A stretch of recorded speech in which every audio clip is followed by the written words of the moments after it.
안녕하십니까 여러분, 재간둥이 사이다 박준입니다. 자, 어제 법사위 대검찰청 국감에서 강혜경 씨가 출석을 했습니다. 여러 가지 충격적인 이야기도 했고요. 정치인들 명단 공개도 했으니까요. 오늘 좀 자세하게 좀 살펴보기로 하고요. 자, 어제 윤석열 대통령 한동훈 당대표 간에 대담이 있었는데 길진 않았던 것 같습니다. 차담회라고 봐야 될 것 같은데 또 이 내용도 한번 짚어보도록 하겠습니다. 자, 오늘도 여러분의 출근길 시원하고 재미있는 소식들로 함께 하려고 합니다. 생방송 중에 댓글 참여 많이 부탁드리고요. 박지훈의 뉴스 인사이다 지금 바로 시작하겠습니다.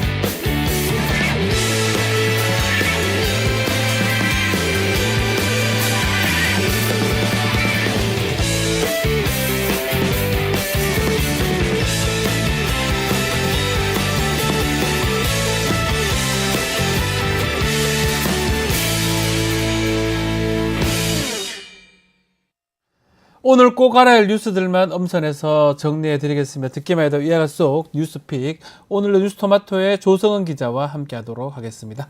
안녕하십니까? 안녕하세요. 네, 자, 어제 법사위 국감 얘기부터 먼저 해보겠습니다. 강혜경 씨 증언들이 언론의 주목을 많이 받았는데 일단은 어떤 증언들이 나왔는지 소개부터 해주시죠. 네, 어제 국감장의 화제의 인물은 단연 강혜경 씨였습니다. 네. 김현성 국민의힘 전 의원의 보좌관이자 또 회계 책임자였던 강 씨는 자신을 국민의힘의 책임 당원이라고 소개하면서 김영선 전 의원이나 명태균 대표 이분들은 절대로 정치에 발을 디디면 안 될 것 같고 하는 말마다 거짓말이어서 국정감사에 출석하게 됐다며 증인으로 출석한 이유를 밝혔습니다. 네. 자, 그럼 지금부터 강 씨의 작심 증언들을 살펴보도록 하겠습니다. 강 씨는 먼저 김영선 전 의원의 공천에 김건희 여사가 개입했다는 의혹을 제기했는데요.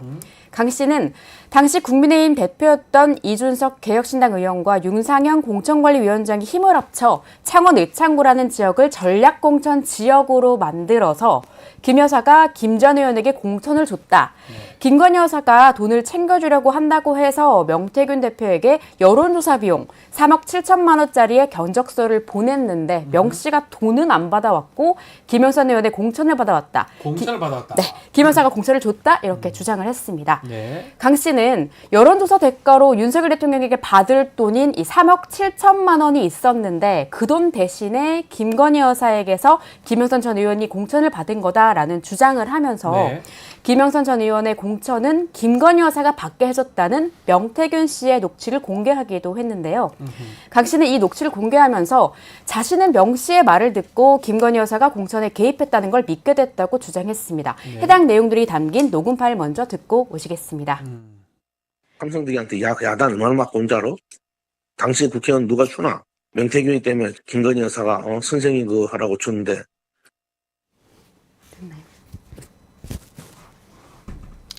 자, 명태균 이 자신 때문에 김건희 여사가 김영선한테 공천을 줬다. 이 명태균 씨가 지금 얘기를 하고 있는 상황인데 김영선 전 의원 명태균 씨가 자기를 국회의원으로 만들었다. 이런 녹취도 지금 공개가 됐습니다. 네, 그 관련해서 전현희 의원이 국감장에서 틀었던 녹음 파일도 들어보시겠습니다. 이제 깨놓고 얘기해서 명태균이가 바람잡아갖고 윤석열 대통령을 돕느라고 벌어들이는 돈의 대부분을 거기다 썼잖아. 내가 이제 그거에 영향을 받아서 공천을 받기는 했는데 그게 근데 나랑 직접적인 관계가 있는 건 아니야. 어쨌든 명태균이의 덕을 봤잖아. 덕을 다 봐갖고 국회의원이 됐기 때문에 내가 감당할 수 있는 건 감당하려고 그러는 거야. 네. 들으신 그대로 그러니까요. 김 전 의원은 여론조사의 영향을 받아서 자신이 공천을 받았고 명태균의 덕을 봐서 국회의원이 됐다고 스스로 인정을 했습니다. 그렇죠. 여론조사가 자신의 공천에 영향이 있었다면서 사실상 대가성을 인정한 걸로 볼 수가 있고요. 또 이어서 명태균 씨의 육성이 담긴 녹음 파일 하나 더 있는데 들어보시겠습니다. 네. 김영선은 간단해. 내가 그 사무실 나오면 여사가 알아서 황금이하고 우리 내 생계가 안 되기 때문에 알아서 김영선한테 당신 공천 왜 받았어? 네, 강 씨는 여기에 대해서 설명을 해줬습니다. 예. 강 씨는 이 녹취록을 두고 김 여사가 김영선한테 공천을 주는 그런 상황이 원래 아니었는데 명태균 대표가 대선에 그만큼 힘을 쏟아부었고 도와줬기 때문에 김영선한테 공천을 줬다라는 내용이라고 설명했습니다. 네. 이어서 여론조사의 힘으로 대통령을 당선시켰기 때문에 김영선 전 의원과 연결고리가 있는 부분이다. 그리고 돈을 못 받고 대통령 선거 여론조사를 제공한 거라서 윤석열 대통령에 대한 처벌이 따라야 할 것 같다. 무료로 제공해서 법적인 처벌이 따라야 될 것 같고 네. 여론조사 비용을 받았다면 김영선 공천 같은 경우도 이렇게 꼬이지는 않았을 것이라고 하면서 이게 이 사건의 본질이라고 설명했습니다. 네. 여론조사 해주고 돈 받는 대신에 네. 김영선 전 의원의 공천을 받은 것이다. 라는 내용의 주장입니다. 맞습니다. 자, 또 여론조사. 요거 관련해서 이거 여론조사 보정이 아니고 조작이다. 이렇게 조작. 얘기를 했어요. 네. 강혜경 씨가 명태균 씨가 지난 대선 경선과 본선 과정에서 윤석열 후보 관련 여론조사를 두고 20대, 30대가 윤석열에게 응답했던 거에 대해서 곱하기를 해서 결과 보고서를 만들어라. 뭐 이런 지시를 했는데 네. 이거는 보정이 아니라 조작이다. 보고한 여론조사 중 일부는 사실상 샘플을 부풀리는 등으로 조작됐다고 말했습니다. 강 씨의 기억에 따르면 윤석열 후보와 관련해 당내 경선과 대선을 포함해서 두세 번 정도의 여론조사 조작이 있었다고 합니다. 자, 뭐 이제 요거는 저희 뉴스토마토에 보도했던 내용 중에 하나죠. 네. 여론조사하고 그리고 김영선 의원 관련된 내용인데, 자, 어제 나왔던 내용 중에 김건희 여사하고 명태균 씨가 무속으로 공감대를 형성한다. 아, 이게 무슨 말입니까, 이거? 저도 이게 좀 무슨 소린가 해서 무속이요? 잠깐 좀 헛웃음이 났었는데요. 명 씨가 강 씨에게 이렇게 말을 했다고 합니다. 김건희 여사가 명 씨와 첫 대면에서 처음 만났을 때 명 씨에게 조상의 공덕으로 태어난 자손이다 이렇게 말했다고 하는데요. 예. 뿐만 아니라 강 씨는 명 씨가 자신에게 내가 윤석열 대통령을 칼을 휘두르는 시각 장애인에 비유하고 김건희 여사에게는 그런 윤 대통령의 어깨에 올라타서 주술을 부리라는 의미의 표현을 썼다라고 말했다고도 했습니다. 네. 강 씨는 또 윤 대통령의 장모 최은순 씨가 요양병원 불법 운영 혐의로 지난 2021년 법정 구속될 것도 예견했다고 명 씨가 주장한 걸 들었다고 답변했는데요. 네. 강 씨는 명 씨가 김건희 여사와 영적으로 대화를 많이 했다고 여러 번 자신에게 얘기를 하면서 김 여사와의 친분을 자랑했다고 주장하기도 했습니다. 자, 영적인 대화라 참 놀라운데, 이 명태균 씨가 이 김건희 여사에게 이 본인이 이제 영험하다 이런 이미지를 네. 가지고 이를 무기로 해서 선 넘는 조언도 좀 했다는 얘기도 있는 것 같습니다. 네, 강 씨의 주장에 따르면 명 씨가 김 여사의 악몽을 해몽해 주면서 네. 권성동, 윤한홍 그리고 장제원 전 의원 이른바 윤핵관들이죠. 네. 이 윤핵관들과 멀어지도록 조언을 했다고 강 씨 자신에게 말했다고 하고요. 또 대선을 앞두고는 김건희 여사가 사람을 좀 골라달라고도 했다고 명 씨가 말했다고 증언을 했습니다. 네. 한마디로 김건희 여사가 명태균 씨에게 인사를 하겠느냐라고 제안을 했다는 말인데요. 여기에 대해서 야권은 공적인 인물도 아닌 김 여사가 인사를 좌지우지했다면 이건 인사 개입이자 국정농단이라고 아주 세게 비판을 했습니다. 예. 이외에도 강 씨는 명 씨가 김 여사에게 꿈자리가 좀 안 좋다고 하니까 김 여사가 해외 순방 출국 일정을 바꾼 적이 있는 것으로 알고 있다고 답변하기도 했습니다. 민간인이 영부인과 무속으로 공감대를 형성해서 국정에 대해서 이러쿵저러쿵 했다는 게 사실이라면 정말 황당하고 놀라운 일입니다. 자, 뭐 이 내용 역시 해외 출국 순방 출국 일정 네. 바꾼 거 저희 뉴스토마토에서 일정 부분 보도가 됐던 적이 있는데요. 자, 무속 영험한 이미지를 가지고 그런 행동을 했다라고 지금 보이는데, 또 명태균 씨가 김건희 여사의 육성을 직접 가지고 있을 것이다 라고 강혜경 씨가 증언을 했네요. 네, 강 씨는 자신은 김건희 여사와의 녹취 파일을 갖고 있지 않지만 아하. 명 씨는 가지고 있을 것이라고 말을 했습니다. 이를 통해 또 두 사람의 관계를 알 수 있을 것이라고 강조하기도 했는데요. 네. 명태균이 김 여사와 통화한 음성을 스피커폰으로 튼 적이 있느냐, 같이 들었냐라는 질문에는 그렇다. 그중 하나가 오빠 전화 왔죠? 오빠. 잘 될 거예요 라고 였다 이렇게 말을 했고요. 네. 또 그 오빠는 누구를 지칭하느냐라는 물음에는 윤 대통령을 지칭한다고 생각한다고 답했습니다. 자, 남편한테 이제 오빠라고 네. 한다. 그래서 그 유명한 오빠 메시지 윤석열 대통령 것이다 라는 게 강혜경 씨의 아마 주장, 생각인 것 같습니다. 자, 명태균 씨 반응도 나왔습니까? 네, 그 강혜경 씨는 네. 본인이 형사처벌을 받을 위험까지 감수하면서 국감에서 작심 증언을 쏟아냈잖아요. 네. 그런데 그때 의혹의 핵심 당사자인 명태균 씨는 건강상의 이유로 끝내 국감의 모습을 드러내지 않았습니다. 네. 취재진들이 자택까지 찾아갔지만 결국에는 명 씨를 만날 수가 없었는데요. 대신에 전화 인터뷰는 하셨습니다. KBS와 MBC와의 통화에서 명 씨는 오늘 국감에서 공개된 녹취 대다수를 평가절하하거나 어제 국감에서 네. 공개된 이제 어제죠. 녹취 대다수를 평가절하하거나 사실관계를 부인했습니다. 명 씨는 MBC에 공개된 녹음이 윤석열 대통령이나 김건희 여사의 목소리가 아니지 않냐. 뭐 이런 식이면 자신이 로켓도 만들고 천지창조도 했다고 주장할 수 있을 것이라고 평가절하를 했고 네. 또 자신이 돈을 받으러 간다고 한 대상이 윤석열 대통령인지 김 여사인지 강혜경 씨의 말이 매번 바뀌고 있다라고 하기도 했는데요. 네. KBS에도 자신은 윤석열 후보를 위해 여론조사를 조작한 적도 없고 그 대가로 김 전 의원이 공천을 받은 것도 아니다. 무슨 말도 안 되는 얘기를 자꾸 하냐라고 하면서 부인했습니다. 이 명태균 씨가 강혜경 씨를 상대로 법적 대응을 예고하면서 추가 폭로 가능성을 내비치고 있는 상황에서 양측의 진실 공방은 당분간 계속될 것으로 보입니다. 자, 이거 중에 또 문제가 되는 게 있습니다. 가장 큰 문제가 어제 국감에서 나왔던 것 같은데 명태균 씨하고 관련이 있는 정치권 인사 27명입니다. 자, 이 명단이 지금 공개가 됐습니다. 어떤 내용입니까? 네, 강혜경 씨가 정치 브로커 명태균 씨와 연관됐다고 주장하는 정치권 인사 27명의 명단을 공개해서 여기에 대한 파장이 만만치 않을 것으로 보입니다. 강 씨의 변호인인 노영희 변호사는 어제 기자들과 만나서 명 씨와 일한 사람들 명단이다. 뭐 이거 말고 더 있다고 한다라고 하면서 이 27명의 정치권 인사들의 명단을 공개했습니다. 네. 자, 공개된 정치인들 27명 누구누구입니까? 들으시면 좀 깜짝 놀라실 예. 겁니다. 뭐 이미 거론된 분들도 있고 일단 윤석열 대통령 그리고 네. 오세훈 서울시장, 박완수 경남지사, 김진태 강원지사, 홍준표 대구시장 그리고 아이고야. 강민국 김은혜, 나경원, 박대출, 안철수, 윤상현, 윤한홍 그리고 조은희 국민의힘 의원 이준석 개혁신당 의원 예. 그리고 강기윤, 하태경 국민의힘 전 의원 그리고 이현주 더불어민주당 최고위원과 김두관 민주당 전 의원 여영국 정의당 전 의원 등이 이제 명단에 이름을 올렸습니다. 네. 강혜경 씨는 오늘 11월 2일에 국회 운영위원회에도 증인으로 출석할 예정이라고 합니다. 자, 여야 불문하고 많은 정치인들이 지금 나와 있는데 명태균 씨하고 연관성이 있다라는 겁니다. 뭐 이게 확인된 건 아니고 뭐 이분들이 뭐 잘못했다기보다는 어떤 연관성이 있다라고 공개한 27명의 의원이고요. 전원 유명한 정치인들이네요. 자, 일단 이 명단에 이 사건 관련해서 공천개입 관련해서 많이 거론됐던 네. 이준석 의원도 있습니다. 네, 그 여러분 네. 이준석 의원의 행보에 주목을 해주시기 바랍니다. 참고로 저희 뉴스토마토도 현재 이준석 의원을 주시하고 있는데요. 네.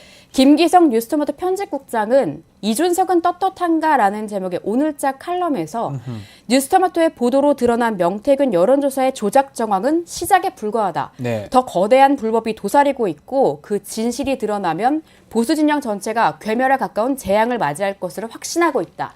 마주하기 두려울 정도의 진실이지만 이 진실을 쫓아야 하는 언론으로서 용기를 낼 건데 그 결단의 연장선에서 이준석을 주목한다라고 밝혔습니다. 네. 그러면서 이준석에게 묻는다. 명태균 여론조사의 진실은 무엇인가? 오세훈 서울시장, 이준석 당대표, 그리고 윤석열 대통령의 등장과 대체 무슨 관련이 있나? 이미 구체적인 증언들을 확보하고 있지만 그러니까 또 기괴한 논리와 화려한 언변으로 피해갈 생각을 하지 말 것을 당부했습니다. 또 그러면서 명태균 씨를 향해서도 명태균 역시 자신이 내뱉은 수많은 함정에 빠졌다. 명태균 씨가 주진우 라이브에 했던 여사님 말씀하신 대로 김해갑에 참여할 때가 대표적인 실수다라고 꼬집었습니다. 자, 앞으로 아마 뉴스토마토에서는 이준석 의원이나 명태균 씨, 특히 이준석 의원이 핵심에 있어요. 본인은 자꾸 다른 얘기하고 딴 얘기하고 뭐 다르게 변명하고 또 명태균 씨를 보호하고 김건희 여사를 비호할 수 있는 그런 듯한 말씀을 하긴 하는데 결국은 2022년 재보궐선거 당시도 당대표였고 지방선거 당시도 당대표였고 자, 그 상황에서 본인이 당대표 되는 과정부터 명태균 씨가 알았다고 하니까요. 이 부분 앞으로 주목해야 될 것 같습니다.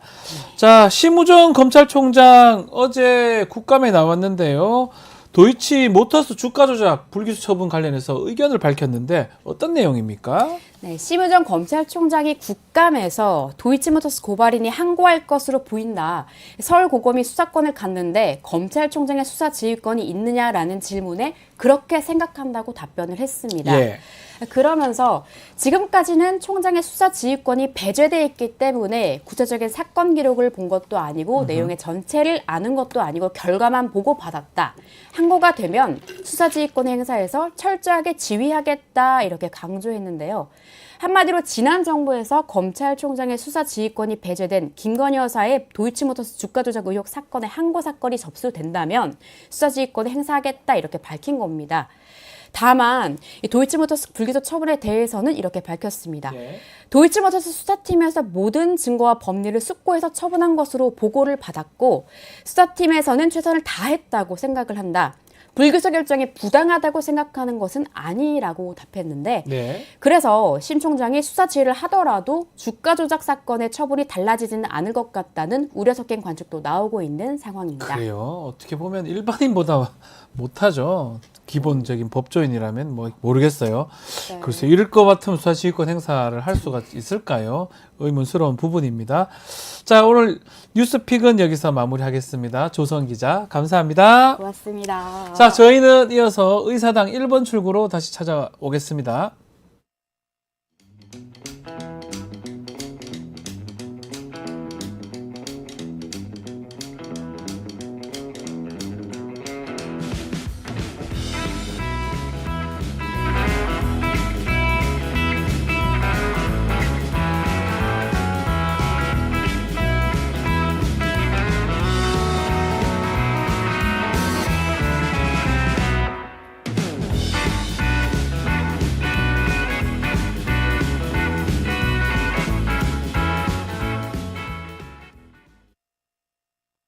리서치 앱테크 아직 시작 안 하셨나요? 생각만 공유해도 리워드가 쌓이는 서치통 지금 시작해보세요. 원아이디 로그인 후 패널 가입 시 약 3,000원 상당의 리워드 적립. 리서치에 참여하실 때마다 현금처럼 사용 가능한 PTR 적립. 내가 초대한 친구가 패널 가입을 할 때도 리워드 적립. 지금 바로 서치통에서 우리 지역, 우리나라의 사건, 사고들에 대한 리서치에 참여해주세요. 언젠가 여의도에서 비상할 날을 꿈꾸는 청년 정치인들과 함께 정치 현안 짚어보는 의사당 1번 출구 시간입니다. 자, 오늘도 신인규 변호사, 황희두 노무현재단 이사 두 분 나오셨습니다. 안녕하십니까? 네, 안녕하세요. 자, 김건희 여사 공천 개입 의혹, 또 명태균 씨의 불법 여론조사 의혹, 이 얘기했던 강혜경 씨 드디어 국감에 출석을 했습니다. 여러 얘기들을 지금 했던 것 같은데, 자, 두 분 어제 보셨을 것 같은데 어떤 내용에 가장 관심이 가던가요? 아무래도 지금 이 명태균 씨 관련된 이 국정농단의 의혹이라고 저는 이름을 붙여도 될 것 같은데요. 그 중심에는 김건희 여사가 있는 것이고 네. 결과적으로 이권 개입 그리고 여론 조작 그리고 여러 가지 부정한 금품 수수 이 세 갈래로 이야기할 수 있거든요. 근데 저는 어제 강혜경 씨가 아주 큰 용기를 내서 본인의 여러 가지 불이익들을 감수하면서까지 진실에 접근하기 위한 저는 아주 혁혁한 공을 세우셨다라는 생각이 우선 들었고요. 아무래도 이 공천 개입과 관련해서 이 보수 진영에 있는 여러 가지 그 명태균 씨한테 놀아놨던 그 정치인들과 관련된 이야기들을 쏟아낸 것이 참 인상적이었고요. 많은 녹취록들이 나오면서 김영선 공천과 관련된 사실, 그러니까 2022년도 5월 달에 관련된 진실에 대해서는 저는 공천 개입이 상당 부분에 있어서 많은 부분의 궁금증을 좀 해소해줬다라는 좀 긍정적인 평가를 드리고 싶습니다. 공천 개입 부분하고 여러 명의 정치인들이 등장했던 거 말씀 주셨습니다. 이사님 어떤 부분을 좀 주목했습니까? 뭐 특히 어제 저녁쯤에 네. 뭐 27명 뭐 명단 그렇죠. 공개되고 이따 또 얘기하겠지만 예. 이걸로써 이제 그 보수의 종말이 한층 더 가까워졌다. 뭐 아, 이런 생각. 보수의 정말 책 얘기를 하시는 아니 책 얘기는 아니었는데 예. 이게 또 이렇게 제목이 깜짝 놀랐습니다. 제목이 공교롭게 예. 다가왔다 보고 특히 국힘당의 그 본질을 보여줬다고 생각합니다. 아. 뭐냐면 저 강혜경이랑 공익 제보자분이죠. 네. 왜 저렇게까지 폭로를 하게 됐는가? 결국에는 이제 막 이런저런 얘기들을 하고 있지만 본질은 이제 자기들이 뭐 책임을 지게 된 상황이 오니까 네. 네가 다 이거 뒤집어 써라. 그래 이제 뭐 김영선 씨랑 이런 사람들이 정치를 계속 하고 그래야 당신 지켜줄 수 있지 않겠냐는 말도 안 되는 소리를 함으로써 네. 이제 저런 인간들이 정치판에 있는 건 도저히 볼 수 없다 하고 용기를 내서 이렇게 나오게 된 거잖아요. 그래서 그렇죠. 저 인간들이 항상 보여주는 패턴입니다. 자기들이 막 중요한 문제 다 저질러 놓고 최혜병 특검이라든지 똑같지 않습니까? 네. 항상 그 꼬리 자르기를 해온 그 본질이 특히 이번에도 또 제대로 드러났다. 어떻게 저게 보수입니까? 예. 보수의 종말. 보수 종말 책 어떻게 좀 알고 쓰신 거예요? 아무래도 이제 시대 요즘 흐름이 정말. 예. 시대 흐름이 아마 맞았던 것 같은데 저는 일단 첫 번째로 검찰 보수의 종말 그리고 명태균에게 놀아난 이 구태 정치의 끝이죠. 저는 이걸 명태 정치라고 부르는데 명태 정치. 그러니까 명태 보수의 종말, 뭐 여러 가지 이익 보수의 종말 등등등 해가지고 저는 많은 국민들께서 이 정치권의 민낯을 아예 그대로 봐버렸다. 너무나도 참 더러운 거래들을 뒤에서 다 한 거거든요. 네. 근데 결국에는 국민들의 민의까지 왜곡하는, 그러니까 민주주의라고 하는 우리 헌법의 가장 최우선의 가치까지도 짓밟으면서 본인들의 사리사욕을 채웠다. 이게 핵심이거든요. 네. 그러니까 여기에 대한 진상 규명이 너무나도 중요한데 여전히 반성과 성찰은커녕 진실을 감추기 위해서 아웅다웅하고 있는 저는 그 정치인들의 민낯을 전 국민들이 다 지금 보고 계신다라고 저는 생각합니다. 가장 이제 어제 국감에서 눈에 띄었던 게 여러 정치인들이 등장하는 겁니다. 명태균 씨하고 연관이 있는 도움을 받았다고 보는 또 거래관계 형성했다고 보는 의원들인데 25명 정도 일단은 얘기를 하다가 처음에는 뭐 당적 이동한 의원도 있다 이렇게 얘기하다가 좀 말을 아꼈다가 자료를 제출하겠다고 했는데 알고 보니까 27명이었어요. 이게 아마 가장 좀 어제 내용 중에 가장 파장이 큰 것 같습니다. 네. 네. 특히 뭐 그동안 얘기로 많이 나왔던 뭐 오세훈 서울시장이라든지 뭐 아니면 뭐 이준석 씨라든지 네. 뭐 그리고 뭐 민주당 정치인들도 일부 이렇게 포함이 돼서 이걸로 지금 얘기가 많이 나오고 있는데 일단 이게 사안이 워낙 그 중대한 만큼 신속하게 입장을 내야 된다고 보고요. 네. 그리고 그렇다고 해서 또 저들이 야 민주당도 똑같아 이렇게 넘어가려고 하는 것 같아요. 실제로 뭐 뜬금없이 또 삼김 특검을 이거 국힘당 내에서도 처음에 말이 많이 나왔던 건데 정말 끝까지 더럽고 추하다. 그러니까 지금 이게 자기네들이 몰락하고 종말을 맞이할 상황이 오니까 이제 와가지고 뭐 민주당도 똑같다 이런 식으로 같이 죽자는 식으로 가는 건데 네. 정말 끝까지 구질구질하게 대한민국의 미래는 생각도 안 하는구나. 결국 이렇게 정치 불신을 막 이렇게 만들어가지고 자기네 그 진영 일부만 보고 저렇게 다 죽자는 건데 그렇게 되지도 않을 뿐더러 정말 저런 인간들이 여태까지 보수의 탈을 쓰고 있었다는 것 자체가 매우 구역질 나게 봅니다. 삼김 뭐 김혜경, 김정숙 여사 특검을 하자고 김건 이게 참 또다시 다른 얘기를 좀 하는 것 같은데 네. 이 27명의 정치인들은 아니면 빨리 입장을 내야 되겠죠. 이 사실은 좀 어쩌면 저격을 한 거잖아요. 너희들을 잘못된 사람인데 저격을 했는데 그런데 가만히 있으면 안 되는 거 아닙니까? 근데 지금 이 사안이 네. 워낙 그 복잡하게 많은 분들이 연루돼 있기 때문에 네. 전 이런 식으로 가면 약간 물타기가 될 수 있어서 저는 좀 더 핵심에 좀 접근하는 노력을 해야 된다. 그러니까 결국에는 지금 그 보수 정치인들의 반응이 네. 세 가지로 나타나거든요.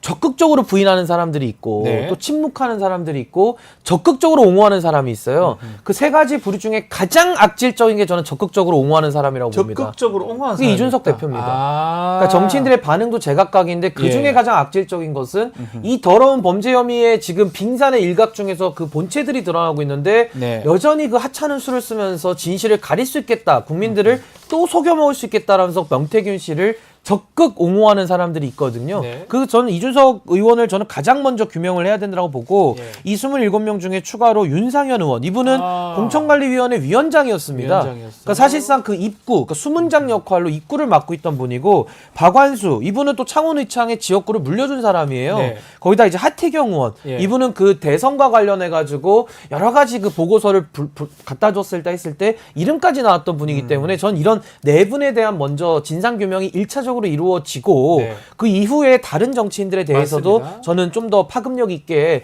좀 알아보는 것이 중요하다. 전 이준석 의원에 대한 집중적인 규명이 필요하다. 저 그렇게 어쩌면 봅니다. 저희 오늘 뉴스토마토 이 김기성 국장이 쓴 칼럼도 있지만 이준석 떳떳하냐 질문입니다. 실제로 지금 명태균 게이트지만 어쩌면 핵심은 이준석 의원 같아요. 왜냐하면 시작도 이준석이고 계속 이준석 의원하고 연결이 돼 있어요. 왜? 이준석 대표 될 때부터 그리고 창원 의창 재보궐선거 당시도 그 당시도 당대표였고 지금까지 연관성이 있는 거 아닙니까? 7불사 회동까지? 그래서 이제 이준석 씨가 여태까지 사람들한테 보여줬던 모습은 네. 뭐 누구와 뭐 어떤 주제로도 토론이 가능하다 뭐 이런 얘기를 하고 있지만 네. 당장 이준석 씨의 그 민낯을 잘 알고 있는 신인규 변호사 거의 막 모르는 사람 취급을 하고 있거든요. 아, 그렇네요. 예, 그러니까 이게 계속 도망 다니는 건데 네. 이제 하나는 물타기를 하려고 자꾸 뭐 방송 같은 데 나와서 여론 보정이다, 뭐 성적표 되도 않는 비유했다가 오히려 욕만 먹고 있고 그런 식으로 자꾸 물타기 하려 하지만 그게 실패하는 거고 특히 이제 뉴스토마토에서도 계속 중요한 시기마다 딱딱 짚어주지 않습니까? 그렇죠. 좀 굉장히 그래서 대단하다 생각을 하는 것이고 또 두 번째는 그러다 보니까 이제 뉴스토마토가 굉장히 거슬리잖아요. 네. 그러니까 계속 그 자기 소위 그 fem코에 있는 자기의 그 끝까지 뭐를 하더라도 이준석 씨를 옹호하는 사람들한테 뉴스토마토를 공격하게끔 하는 것 같은 거예요. 아. 그러니까 실제로 그런 얘기들이 막 도배가 되고 있는 거거든요. 네. 결국에는 이준석 씨가 늘 비판해왔던 게 뭡니까? 메시지를 공격 못하면 메신저를 공격한다. 요걸로 여태까지 이렇게 자기 광을 팔아와 놓고 지금 누구보다 졸렬한 모습을 보이고 있다는 겁니다. 특히 결국에는 자기가 대선 지선 승리한 당대표라고 그렇게 자랑하더니 네. 이번에도 결국에는 그 해명을 한답시고 그 이번에 그 김지수 후보 상대할 네. 때 김영선 씨가 공표든 비공표든 이기는 주사 갖고만 와라. 요거 어제 또 단독으로 내용은 나왔잖아요. 나왔잖아요. 예, 그러니까 네. 그리고 나서 해명한다는 게 네. 아 실제로 공천은 나 모른다. 그 정진석 씨랑 그다음에 윤상현 씨가 다 한 거다. 이렇게 빠져나가는데 이런 장난은 어떻게 대놓고 칩니까? 자, 이준석 의원 이번에 사실 처음부터 끝까지 다 했어요. 명태균만 있는 게 아니에요.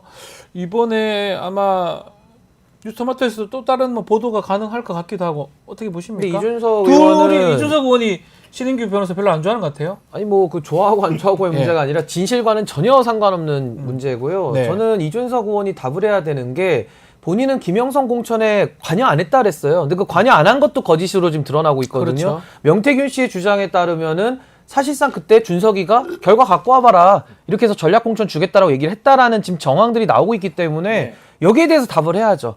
그리고 저도 관여했을 가능성 매우 농후하다고 봅니다. 왜냐하면 2023년도에 이준석 의원이 본인이 나와서 떠든 얘기를 보면 지방선거 공천에 대해서 개입했다고 하거든요. 그럼 지방선거 정진석 공관위만 개입하고 윤상현 공관위는 개입을 안 했다 그러면 그게 오히려 더 이상한 해명이다라는 생각이 들고요. 예.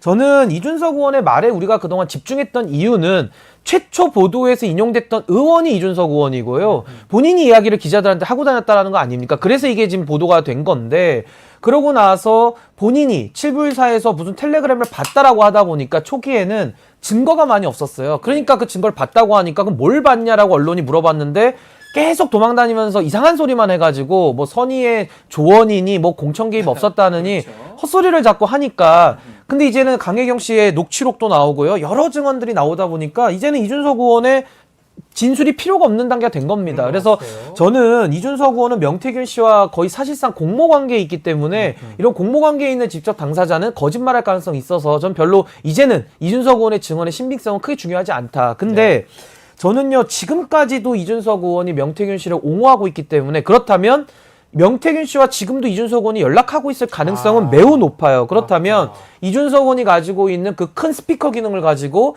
진실 규명에 방해가 되거나 회방을 놓고 있거든요. 네. 그러니까 이 부분을 저는 비판하지 않을 수 없고 저는 오늘부로 이제 질문을 딱 하나만 합니다. 어떤 거요? 딴 거 다 필요 없고 예. 자꾸 헛소리를 하지 말고요. 딴 거 도망간 얘기 하지 말고 2024년 10월 22일 오늘 기준으로 지금 나온 자료들을 기반으로 해서 지금의 김건희 여사 관련된 본인이 공천했던 그 공천은 여사의 개입이 있었는지 없었는지를 답하면 됩니다. 요것만 답하면 된다. 답하면 자꾸 된다. 무슨 뭐 옛날에 칠부일 살 때 부분만 보여줬고 그런 헛소리 자꾸 할 필요가 없고 네. 오늘 기준으로 지금 나온 증거들을 가지고 본인이 판단해서 물어보면 답을 해야 되는데 네. 이준석 의원이 가서 하는 인터뷰들 그 진행자들이 그런 질문 안 해요. 그러니까 혹시라도 뉴스토마토에 나오면은 껍데기의 언론은 가고 네. 내실 있는 언론에서는 그 본질적인 질문을 해서 그 답을 좀 구해주기를 저는 진심으로 바랍니다. 질문 드려보겠습니다. 몇 개 예. 굉장히 그 중요한 예. 날카로운 질문을 하는 방송이 지금 튀고 있다는 거 아닙니까? 네. 그 중에서 이제 가장 불편한 데가 뉴스토마토 아닐까요? 저 여기 같아요. 예, 아니 영원히 실제로 못 나올 거예요. 아니 그 박형광 기자를 향해서도 사람들 그 펜코 유저들 동원해가지고 좌표 찍으라고 대놓고 하고 있는 거 보면 네. 제가 열받습니다. 물론 네. 이제 박형광 기자님이 또 알고 있는 것도 있는 것 같고 그래서 무너지지 않고 있는 상황인데 여태까지 그런 식의 정치를 그렇게 비판을 해놓고 지금 자기가 지금 정치적으로 죽을 상황이 오니까 저런 식으로 대응하는 게 얼마나 웃깁니까? 네. 그래놓고 아직까지도 나는 어떤 주제로든 어지간하면 입장을 낸다. 이따위 얘기를 어떻게 아직까지 하고 있습니까? 네. 알겠습니다. 자, 그래서 하나만 더 첨언하면 지금 이 상황까지도 공천 개입인지 여부를 대답하기 좀 불편할 수 있어요. 그럼 제가 배려를 해서 질문을 바꿔드리겠습니다. 네. 여전히 선의의 조언 입장을 유지하느냐? 그것만 좀 물어보면 그것만, 됩니다. 알겠습니다. 아주 간단하고 똑같은 심플합니다. 질문이긴 한데요. 약간 좀 그렇게 부담스러울 수 있으니까 답변을 할 쉽게 수가 정리해 드립니다. 예. 이준석 의원의 이제 말씀이 좀 필요한 시점이 아닌가 생각이 둘 다 연락 듭니다. 주고 받고 있다 인정했습니다. 참고로. 네, 알겠습니다. 자, 어제 또 이 강혜경 씨 증언 진술 중에 또 눈에 띄었던 게 오빠 전화 왔죠. 이 녹음입니다. 본인이 스피커폰으로 들었다고 하고 있고 그래서 이제 오빠 우리 사실 오빠 메시지가 지금 한때 논란이 됐잖아요. 윤석열 대통령 같다 이런 얘기도 했습니다. 자, 오빠는 윤석열 대통령인 거예요? 아 근데 저는 이제 이 오빠 논쟁 오빠. 들으면은 정말 좀 이제 저도 좀 로이로제 비슷하게 좀 올 것 같아요. 아니 국민의힘 안에서는 오빠라는 단어를 대변인이 썼다가 문매를 맞고 있거든요. 네. 아니 배 나온 오빠가 한둘입니까? 여기도 지금 3명 다 배 나온 오빠들이에요 사실은. 근데 거기에 황희사는 배 안 나온 거 아닙니까? 살짝 나왔습니다. 네. 다 나와 있습니다. 아, 그래서 예. 저는 진짜 이런 오빠 논쟁, 무슨 뭐 정말 그 무슨 지연말단적인 걸 가지고서 자꾸 이렇게 논란을 산으로 끌고 가려고 하고 그러면서 이익을 보는 자들이 있거든요. 그러니까 네. 저는 그런 식으로 안 했으면 좋겠고 지금 오빠가 뭐 그 육성에 있는지 없는지 그건 나오면 나오는 대로 처리하면 될 일이고 네. 지금까지 강혜경 씨가 제출한 우리가 들은 그 녹취록만 봐도요. 정상적인 이성을 갖다 쓰면 이건 공천 개입의 혐의가 너무 짙은 겁니다. 근데 언론에 대해 가지고 100% 진상 규명을 하라 그러면 우리가 재판이 필요 없겠죠. 네. 이제는 검찰의 강제 수사 그리고 법원의 재판의 시간만 남아 있기 때문에 검찰이 작동해야 되는데 지금 작동 안 하는 게 문제 아니겠습니까? 예. 그렇다면 부득이하게 또 특검할 수밖에 없는 겁니다. 그래서 저는 윤석열 대통령 현직과 관련된 사안들은 지금 현재 권력자를 수사해야 되기 때문에 3자 특검 이런 소리는 할 필요가 없고 네. 야당 추천 특검 그동안의 드루킹 특검이나 박근혜 최순실 특검에 준해서 야당 추천 특검을 저는 강력하게 추진해야 된다. 전 그 길 외에는 다른 방법은 없다. 그렇게 생각합니다. 특검으로 해결할 수밖에 없다. 오빠고 뭐고 간에 이렇게 말씀 주셨는데 또 하나 좀 더 짚어 좀 국감장에 좀 놀라운 얘기들이 몇 개 나왔었는데 영적인 뭐 대화를 한다. 텔레파시 뭐 초능력 뭐 이런 게 좀 나온 거 맞죠? 네. 국감에서. 맞습니다. 뭐 텔레파시 이런 게 왜 나와요 거기서? 그러니까 뭐 처음 만났을 때도 뭐 예. 조상의 공덕 얘기를만 했다 그런 그러고. 얘기를 할 수는 있지만. 예, 네. 아까 뭐 할 수는 있는데 애초에 대선 과정에서 알려졌던 건 보통 이제 건진 법사, 무슨 막 법사 얘기가 나오고 예. 천공 얘기 천공. 한창 나오다가 예. 지금 또 싹 사라지지 않았습니까? 네. 결국 본질은 이제 명태균이었구나. 아. 그러니까 이제 김건희 씨에 대해서 이제 김민석 최고위원이 어제 그 공개적으로 3가지 이 규정을 한 게 있습니다. 그래서 네. 그 친일 이단 세력으로 이제 얘기를 하면서 네. 첫째가 이제 친일파, 친일파. 두 번째 이제 돈 냄새, 세 번째가 사이비 이단. 뭐 요걸로 이제 망한다는 건데 네. 실제로 과거의 역사들을 보더라도 그런 권력자들이 저런 그 이단이랑 붙어 먹었을 때 제대로 된 결과가 있었습니까? 뭐 신돈, 최태민, 최순실, 네. 심지어 이제 오죽하면은 최순실을 억울했겠다 이런 얘기가 나오겠습니까? 잘했다는 게 아니고, 그러니까 네. 그 정도로 지금 막장으로 가고 있다고 봅니다. 근데 명태균 씨를 명박사라고 불렀다라는 거 아닙니까? 네. 뭐 대통령의 호칭 같기는 하지만은 지금 뭐 다 규명이 됐어요. 검사 위에 법사, 법사 위에 여사, 여사 위에 명박사 아. 끝났거든요. 그러니까 명박사는 검사, 법사, 여사 모든 걸 다 총괄하기 때문에 뭐 이런 뭐 텔레파시든 무슨 뭐 촉이 좋든 이런 얘기는 다 포함되는 거다. 그러니까 이제는 딴 거 다 필요 없이 그냥 명태균이라는 한 인물에 대해서 좀 집중적인 좀 사실 규명이 필요하다라고 저는 봅니다. 명박사. 자, 어제 예영 중에 좀 충격적인 게 우리 기억날 겁니다. 이동훈 전 논설위원, 당시 윤석열 캠프 후보 대변인이었었는데 이게 갑자기 일신상 이후로 사퇴를 하면서 당시 무슨 문제가 생겼냐 이런 얘기를 했었는데 지금 좀 확인해 봐야 되겠지만 뭔가 궁합이 뭐라 그랬죠? 뭐 기운이 상충한다. 네. 그것 때문에 이제 명태균 씨가 그만 해라 만들었다 이런 얘기를 했었어요. 네, 심지어 충격적인데요. 그 내용하고 무슨 뭐 꿈에 꿈에. 뭐 꿈 얘기를 하면서 이제 뭐 소태살마 윤핵관 그리고 나서 또 의원들. 권성동 씨 성희롱 의혹이 또 터지고 네. 그러니까 이런 걸로 봤을 때 이제 그동안 사람들이 설마 하던 것들이 이제 사실화됐다고 보는 것이고요. 그리고 결국에는 아까 뭐 사실 배 나온 오빠 이 얘기도 본질은 그게 아니라고는 하는데 네. 결국 중요한 거는 뭐 무식한 그리고 뭐 한심한 이런 얘기들 키워드들이 자연스럽게 윤석열 대통령하고 연결이 돼 있다. 근데 이런 상황에서 대통령실이 이걸 갖다가 그냥 대충 뭉개고 넘어간다든지 아니면 아까 뭐 삼김 얘기를 하면서 이걸 물타기 한다든지 이게 먹히겠습니까? 그러니까 진짜 한심해서 하는 얘기입니다. 자, 좀 당무 감사를 한다고 하거든요. 한동훈 대표는 명태균 씨하고 관련성은 적은 것 같은데 어느 선까지 이게 밝힐 수 있을 것 같습니까? 글쎄요, 뭐 한동훈 대표는 지금 뭐 본인의 거취 때문에 지금 상당히 정신이 없을 것 같기도 해서 네. 이 명태균 씨 논란을 가지고 뭐 당무감사로 어디까지 그러니까 감사를 할 수 있을지 네. 저는 뭐 별로 의미 없다고 봐요. 또 의미가 없습니까? 그러니까 왜냐하면 당내에서 지금 관련자들 다 나갔잖아요. 이준석 의원 교육심당 가 있고 네. 뭐 별로 지금 당사자들 핵심 주체자들에 대해서 또 대통령에 대해서도 어제 한동훈 대표가 3가지 요구 조건 얘기했다가 다 기각당했는데 네. 대통령을 뭐 어떻게 조사합니까? 그리고 김건희 여사에 대해서도 문자 읽고 씹었는데 뭐 어떻게 조사를 할 겁니까? 그러니까 이게 그냥 하나만한 얘기로 저는 보여지고 네. 이거는 당에서 당무 감사로 처리할 것이 아니라 수사가 필요하다. 수사가 필요하다. 그러니까 감사가 아니라 수사가 필요할 때다. 라는 근데 생각이 한동훈 대표는 정말 관계는 없는 것 같다는 생각도 드는데요.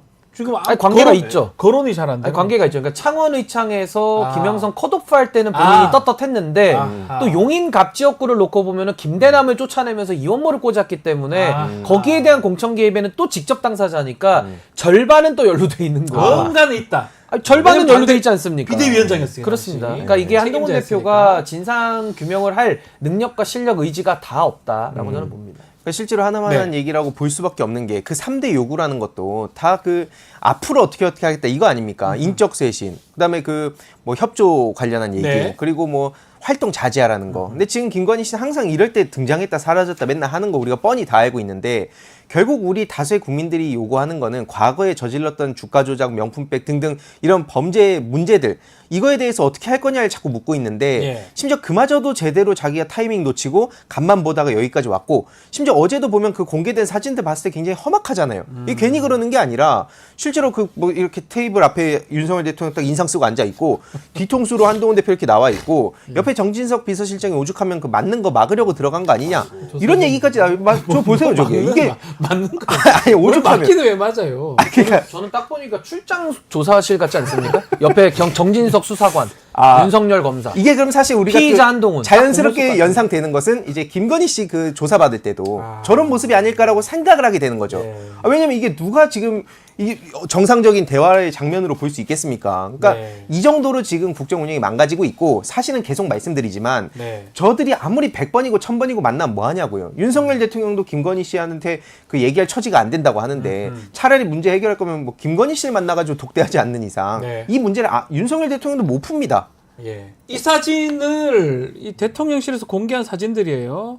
그걸 좀 공개하는데 좀 충격적이에요. 뒤에 저분은 원래 사진을 저런 식으로 안 뻔히 찍잖아요. 쳐다보고 있고 그리고 한담 장소라면 제가 봤을 때는 군대 PX 면회장 같은데요. 아니 근데 윤석열 대통령의 눈빛이 좀 살기 어려 있다라는 아, 게 그런 일단 눈에 모습이 먼저 있군요. 들어오고요. 네. 좀 덩치도 크고 우람하신 분이 왜 자세를 항상 이렇게 앉습니까? 그러니까요. 이게 참 저는 이게 불편하거든요. 이렇게 있으면은 네. 이 불편한데 이게 편하신가? 보통 이렇게 하거나 그쵸. 뭐 아니면 뭐 이렇게 뭐 손을 모으고 있거나 이게 네. 다 자세가 좀 보통 이런데 항상 이렇게 있어가지고 이게 뭘 항상 장악하는 포즈인지 네. 굉장히 좀 보기에 조금은 부담스럽다. 부담스럽죠. 저거 지금 저 사진이나 저 자세가 좀 내용만 이상해요. 봤을 때도 80분간 면담했다고 하지만 큰 성과는 없을 것이다 이렇게 보시는 거죠. 결국 남은 게 이제 제로 콜라 얘기지 않습니까? 제로 콜라. 그리고 저는 그것도 한 명은 아이스 아메리카노를 먹고 네.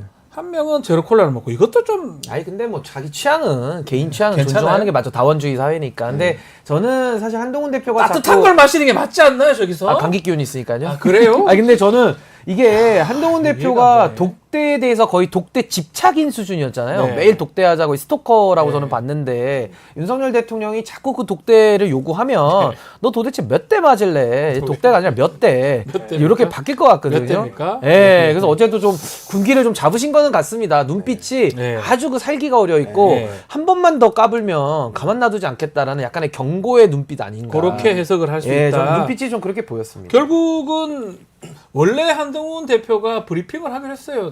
나와서. 근데 그냥 박정아 그 대변인이죠. 비서실장이죠. 박정아 의원만 얘기를 했고 결국은 대통령실에서 물어봐라. 우린 모른다라는 뉘앙스로 얘기를 했습니다. 어떤 의미입니까? 한 게 없다는 걸까요? 뭐 사실 그럴 수 있고 국힘당 입장에선 네. 이걸 이제 성과를 못 냈다고 하면 그럼 그거대로 박살 나는 것이고 네. 아 이게 엄청난 성과다라고 하면 그거는 아예 죽는 거잖아요. 그러니까 이제 그냥 이 답변을 회피하는 것 같은데 네. 지금 오죽하면 아까 저희가 앞에 그 사진을 놓고 이런 얘기를 했을 때 원래 그 정상적인 상황이었다면 보수 진보를 떠나서 아, 니네 너무한 거 아니냐? 아무리 그래도 예. 집권 여당 그 대표랑 대통령이 만났는데 그걸 두고 뭐 만내 뭐 이런 상상을 하는 게 말이 되냐라고 할 텐데 네. 오죽하면은 그 보수주의자들 심지어 보수 정치인들도 그거에 대해서 틀렸다고 얘기한 사람이 아주 극히 일부입니다. 그 정도까지 갔다는 걸 지금 대통령실하고 정부 여당이 인식을 해야 되는 건데 예. 전혀 그거에 대해서 여전히 반성하는 모습을 안 보이고 있고요. 그러니까 이제 그 국힘당 입장에서도 뻔히 아니까 자기네 그 기록이 남지 않습니까? 그러니까 이제 글로 지금 넘긴 거라 봅니다. 뭐 어제 성과는 없었다고 보는 게 맞습니까? 근데 성과는 당연히 없었지만은 전 어제 저 만남을 그 사진을 보고 제가 영화 제목이 하나 떠올랐는데 또 영화입니까? 그냥 살벌한 결별. 아, 살벌한. 살벌한 결별. 그래서 그냥 이제는 더 이상 다시는 마주치지 말자. 아하. 너 내 눈에 띄면 어떻게 한다라는 수준의 그런 느낌으로 딱 받아들였다는 눈빛이 거죠? 그렇고 이제 다시는 뭐 독대에 집착을 이제 하지 않고 이제는 용산과 그 국민의힘은 이제 당정 관계는 이제 파탄에 들어왔다. 전 어제의 만남은 이제 마지막으로 이제 대면하는 마지막이다. 그런 모습 아니었나라는 생각이 듭니다. 그 이유 중에 하나가 일각에서는 김건희 여사를 다 꼽고 있습니다. 또 며칠 전 인터뷰죠. 김종인 전 위원장 얘기가 공감이 좀 가던데요. 윤석열 대통령은 김건희 여사를 자제시킬 힘 자체가 없다. 그래서 김건희 여사 스스로 좀 하는 게 맞다라는 얘기를 했는데 스스로 뭐 자제를 했다면 이 상황까지 왔을까요? 당연히 스스로 자제가 안 되니까 지금 여기까지 온 상황이라고 그렇죠. 보고요. 그 예전에 그 강유정 의원이 비유했던 게 참 와닿는 게 네. 일종의 관계 중독자라는 거 아닙니까? 그러니까 예를 들어서 거울이 없는 방이랑 네. 그다음에 통신 와이파이가 끊긴 방 요걸 놓고 봤을 때 어떤 걸 더 두려워할까? 라고 보면 이 김건희 씨라는 사람은 네. 결국엔 그 다른 사람들을 통해서 자신의 존재감과 자존감을 이렇게 확보하는. 그러니까 실제로 이게 자기 개인의 어떤 역량 이런 것보다도 지금은 이제 권위로 찍어 누르는 상황이거든요. 네. 근데 거기서 자신의 존재를 확인하는 상황이기 때문에 자꾸 그러니까 막 카톡을 막 300개씩 주고받고 막 네. 전화도 막 자꾸 문자 주고받고 이런 것들이 다 그런 데서 나오는 거 아니냐. 그러니까 사실 그 개인으로 봤을 때 지금 얼마나 그 형편이 없는지가 그대로 드러났다고 보는 거고요. 네. 저는 이제 그 게임을 했던 입장에서 이게 네. 딱 지금 상황이 그 스팀팩이라는 게 있습니다. 이 급할 때 이 알죠. 스타크래프트에서. 스타크래프트 아는 분들 다 아실 텐데 예. 이게 스팀팩을 쓸 때는 이렇게 뛰어가서 아 맞습니다. 예, 압니다. 그렇게 하면서 이제 공격 속도 빨라지고 하는 네, 건데 예. 각성 효과죠. 각성 근데 그 효과죠. 각성을 네. 원래는 옆에 메딕이라고 치유를 해서 그걸 써야지 계속 지속 가능합니다. 네. 근데 지금 정권 특히 김건희 씨가 그 말도 안 되는 국정 운영을 하는 걸 보면 그 메딕이 없이 스팀을 빨아온 거예요. 아. 할 수 있는 막 여러 가지 수단과 방법을 통해서 막 했는데 이제는 그 치유할 수 있는 게 없는 겁니다. 메딕이 치료를 해줘야 스팀팩을 쓰더라도 맞습니다. 다시 회복이 되는데 네. 스팀팩 계속 쓰면 죽는 거죠. 그럼 이제 한 대만 에너지 죽거든요. 하나 남잖아요. 맞습니다. 스치기만 해도 그럼 저글링이 스치는 이렇게 죽는. 끌어보면 맞습니다. 죽잖아요. 지금이 딱 그 상황이라고 그런 봅니다. 상황까지 와 있다. 저글링이 등만 긁어줘도 등만 네. 살짝 끌고도 싹 가서 긁으면 죽는다. 죽죠. 뭐 이런 얘기까지 되는데 김건희 여사가 결국 지금 어제 면담에서도 가장 핵심인데 그 내용 얘기하기 싫어서 이렇게 인상 쓰고 있었다고 봐야 되겠죠. 그러니까 저는 아마도? 이제 윤석열 대통령의 저런 그 과시형 포즈는 오히려 본인의 불안감, 예. 본인을 보호하기 위한 과도한 저는 액션이다라는 생각이 드는 거고요. 네. 저는 그 한동훈 대표 그리고 윤석열 대통령 김건희 여사를 보면 이 3대 중독이 떠오릅니다. 아, 중독이 있어요? 첫 번째는 이제 술 중독이죠. 알코올 중독이고 두 번째는 이제 관계 중독. 아까 너무 좋은 표현이셨고 세 번째가 이제 노출 중독인데 이 노출이라는 거 오해하지 마시고 예. 언론 노출입니다. 아, 언론 노출. 노출 중독. 여기 세 가지의 중독이 좀 떠오르고요. 윤석열 대통령은 수신제가라고 있지 않습니까? 네. 본인에 대해서 본인의 수신을 못하고 또 제가 자기 배우자를 자기가 그 끊어내지 못하면은 도대체 누가 해줍니까? 그 숙제는 누구의 몫입니까? 그러니까 저는 수신제가가 안 될 수 있어요. 그러면 내려오라 이겁니다. 네. 대통령의 자리에 있을 자격도 없는 겁니다. 더하기 빼기가 안 되는데 어떻게 미분과 적분을 풉니까? 본인 배우자도 통제 못하는 사람이 어떻게 국가 안보를 통제합니까? 안 되는 거거든요. 그러면 안 되면 실력이 안 되는 게 확인이 됐으면 내려오라 이겁니다. 근데 그것을 수신제가를 안 하면서 자기 배우자가 방방방방 지금 뛰어다니고 있는데 그걸 제어하지 않겠다? 그리고 그 국정농단의 피해를 국민들에게 전가하겠다? 어떻게 이렇게 괘씸한 생각을 할 수가 있습니까? 수신제가를 해야 되고 그거 못할 거면 대통령직에 있을 수가 없습니다. 원초적 자격 미달입니다. 치국 평천하. 예, 그래서 안 그러면 그냥 양재동을 가세요. 양재동에 양재동 가정법원이 뭐죠? 있습니다. 아이고 가정법원이. 왜 그러십니까? 아니 그 뭔가 처리를 해야 될 거 아닙니까 예. 이걸 지금. 김건희 수신제가. 여사 하나 관계 그 중독 말씀을 두 분이 하셨는데 하나 좀 더 얘기를 하면 얼마 전에 탁현민 문재인 정부의 청와대 의전 비서관이었습니다. 이런 얘기를 했어요. 김건희 여사 만나자. 탁 비서관을 만나자. 근데 이게 말이 됩니까? 왜 만나요? 만나서 무슨 얘기를 들으려고 만남 중독.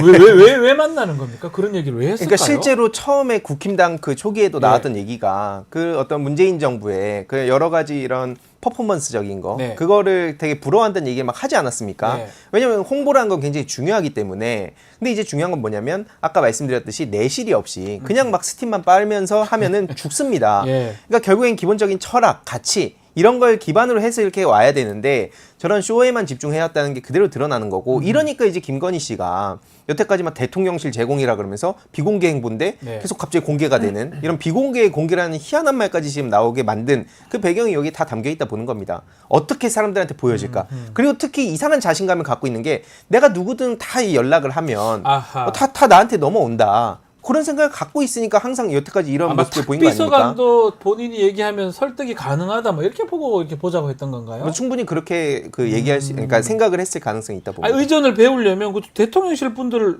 지금 분들 만나야지.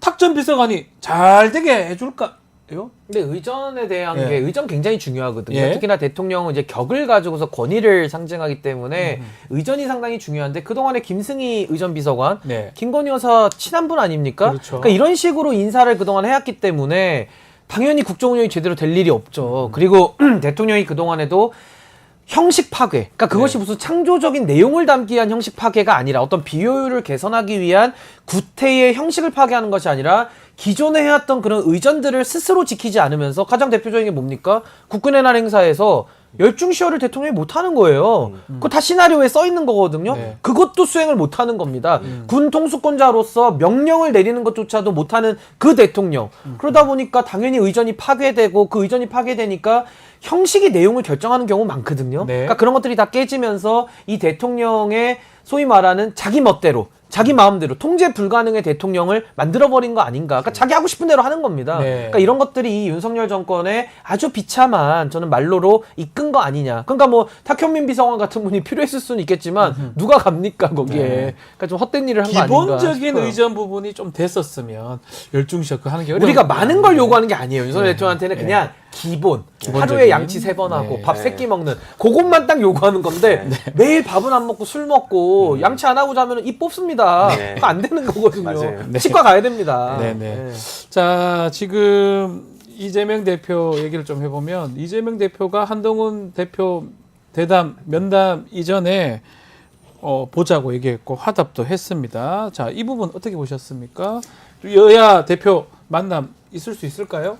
그러니까 사실 만남이 저는 필요하다고 보는 입장인데 네. 왜냐면은 어쨌든 이 문제를 풀어가라고 정치가 있는 거 아니겠습니까? 그래서 이런 만남을 계속 그 얘기하고 시도하는 건 전 굉장히 의미가 있다고 보는데 중요한 거는 한동훈 대표가 그동안에 보여줬던 모습 때문에 저는 우려가 굉장히 큰 거고요. 네. 특히 이재명 대표는 본인이 그 굉장히 중요하게 생각해온 어떤 그런 정책에 대한 제안 이런 것들도 이게 누가 한 게 중요하냐. 그러니까 결국에는 일단 빨리 하자. 단발자국이라도 하자. 그래서 이제 굉장히 중요하게 지켜온 가치도 내려놓을 테니 뭐 선별 지급을 하든 차등을 하든 그렇게까지 했는데도 저들은 한동훈 대표 입장에서도 뭐 자기가 제대로 된 가치와 철학이 없으니까 우왕좌왕하고 있는 거고요. 네. 그러니까 그런 결단을 내릴 용기도 없는 거고요. 완전 형편이 없는 모습을 보이고 있기 때문에 이 시도는 중요하지만 사실 기대는 별로 안 된다. 그런 말씀을 드리고 싶습니다. 그래도 한동훈 대표가 대통령실에서 약간 잘 안 됐으면 여기서라도 잘할 수 있는 그런 공간이 있을까요? 그러니까 저는 여야 사실은 대표. 이걸 이제 이재명 대표가 먼저 제안했기 때문에 네. 저는 그 부분은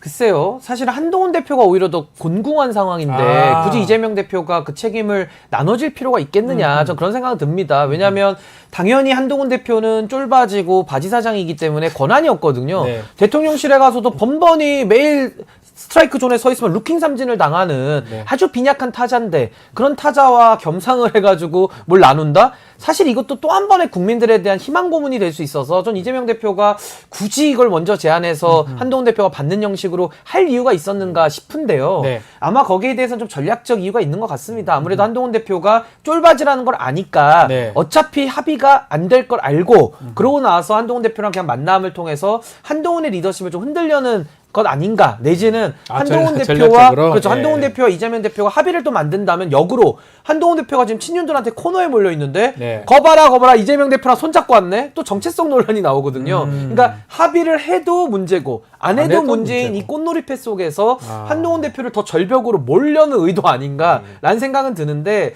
이게 국민들을 관점으로 생각했을 때는 큰 의미가 있는 만남이 되기는 불가능하다. 전 그렇게 봅니다. 그러니까 왜냐면 이게 사실 국힘당 입장에서 계속 뭐 이재명 방탄이다 네. 또 뭐 반사 이익이다 자꾸 이 얘기를 하니까 야당 대표 입장에서는 어쨌든 이 문제를 뭐 대통령 만나지 해도 안 만나죠.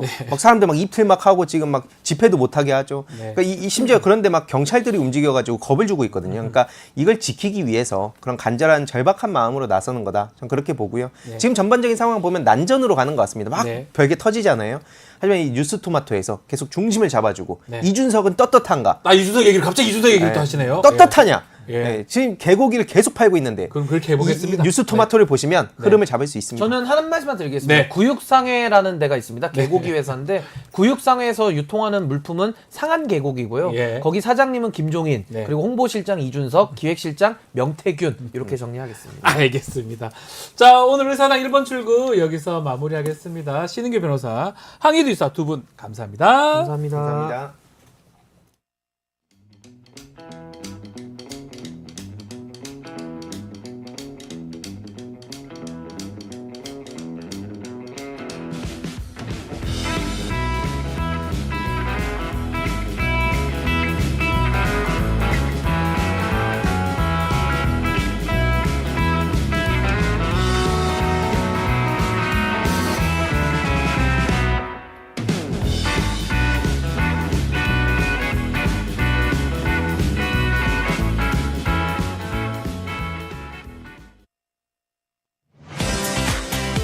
사용자 중심의 뉴스포털 플랫폼 뉴스통. 자신만의 가치와 색이 담긴 글을 작성하고 가치를 인정받으세요.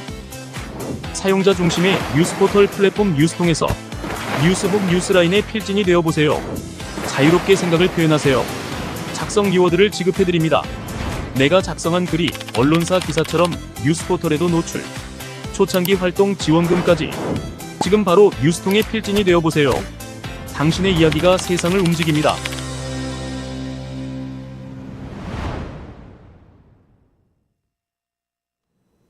자, 시사 역발상 코너입니다. 시사에 대한 역사적 발상이라는 의미고요. 자, 오늘의 시사 이슈, 인물을 역사적 사건, 맥락에 따라서 해석해보고 교훈을 얻어보겠습니다. 오늘도 백이성 역사 크리에이터 오셨습니다.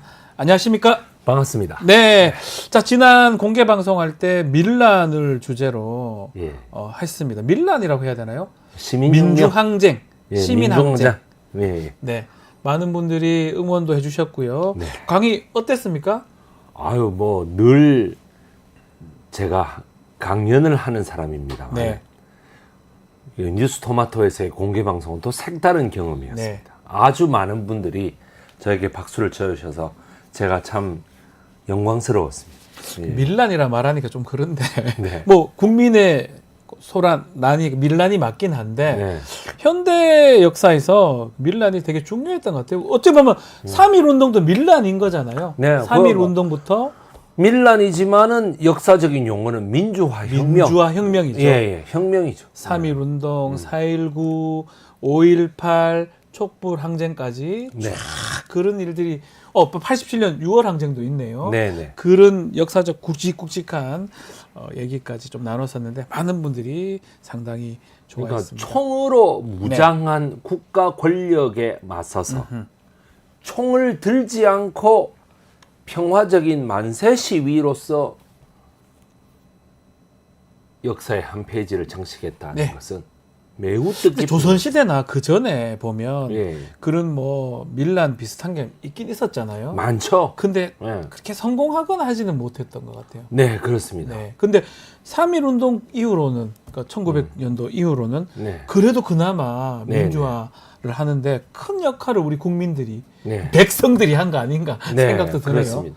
제가 설명한 민중항쟁 예. 중에 실패한 것이 3.1 운동하고 5.18. 아. 그런데 그 정신이 그러니까요. 제 100년 말씀. 동안 쭉 이어져서 우리나라의 역사가 됐다라고 하는 것에 있어서는 결과적으로는 성공한 거죠. 성공한 것이다. 그 당시는 현실적으로 실패했다고 할 수 있지만 네네. 결과론적으로 보면 그것들 때문에 민주화가 네. 우리 독립이 다 됐다고 보면 네, 될까요? 롱스텝으로 보자 이거죠. 네. 네. 알겠습니다. 그런 의미에서 우리 공개 방송 아주 의미가 있었는데요. 자, 오늘도 좀 본격적인 얘기는 좀 친일 관련된 얘기를 좀 해보겠습니다. MBC 보도 내용인데요. 친일파 땅을 저희가 한수를 했었는데 후손에게 넘어갔다 이런 소식이 있더라고요. 네네. 이건 어떤 내용입니까? 2000년대 초에 예. 그러니까 2011년까지 친일파 후손들이 계속해서 땅을 돌려달라고 합니다. 재판 많이 했어요. 예, 1심, 2심, 3심에서 다 치니까 네. 헌법재판소까지 가가지고 했는데 결국에는 2011년에 헌법에 부합한다. 친일 국고재산 환수라고 하는 것이 개인의 재산권을 제약하는 것이 아니고 네. 우리나라의 특수성상 역사적인 정당성을 가진다라고 했는데 네. 거기에 묘소, 예. 그 다음에 창고 이 두 개는 제외했습니다. 묘소하고 창고. 예. 제외하니까 고거에 관련된 땅만 다 추려가지고 하하이. 한 12필, 한 12만 평 정도를 환수했다. 이거 수의계약 형식으로 따가지고 갔다 이 말입니다. 아하. 다시 말하면 이 친일 재산 기속법이라는 법을 만들었습니다. 예. 그 일제 강점기 때 그때 그 얻었던 땅들을 우리가 이제 친일파 재산을 우리가 국가가 가져갈 수 있는 그런 내용인데 말씀처럼 일부만 돌려줄 수 있는 창고라든지 묘소 예. 그걸 수의계약으로 결국 후손들이 그걸 가져갔다. 이런 법 위반 아닌가요? 어떻게 보십니까? 법 위반은 아니라 그래요. 아, 이 사람들이 후손들이 다 잘 돼가지고 네. 법조인들이 많아요. 아, 이 친일파 후손들이 잘 됐어요. 친일파 후손들이 다 잘 됐단 말이에요. 그래가지고 그 법조인들이 많아 놓으니까 법조인들도 많아요. 요 빈틈을 딱 연구를 해가지고 네. 합법적인 테두리 안에서 다 가져갔다고. 이른바 독립운동 뭐 하랍니까? 친일해가지고 그냥 후손들 잘 살게. 죄송합니다. 법조인 또 많다고요? 예. 기분 나쁘네요. 네.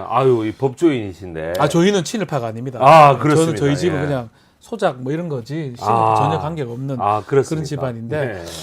야, 이러면 이 친일파가 재산을 그걸 다 찾아와야 되는데 예.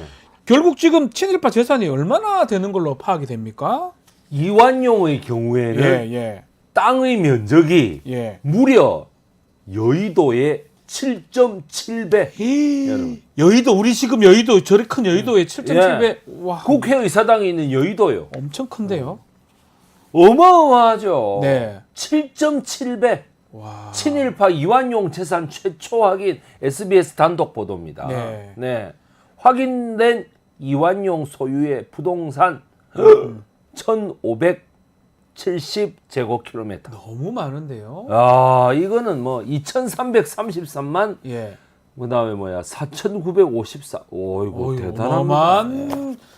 그러면 친일파 재산은 왜 한수를 해야 되는 겁니까? 국가를 팔아먹고 예. 민족을 팔아먹고 국가와 민족 전체가 잘 되든 말든 네. 내 한 몸 우리 집안 잘 살면 된다.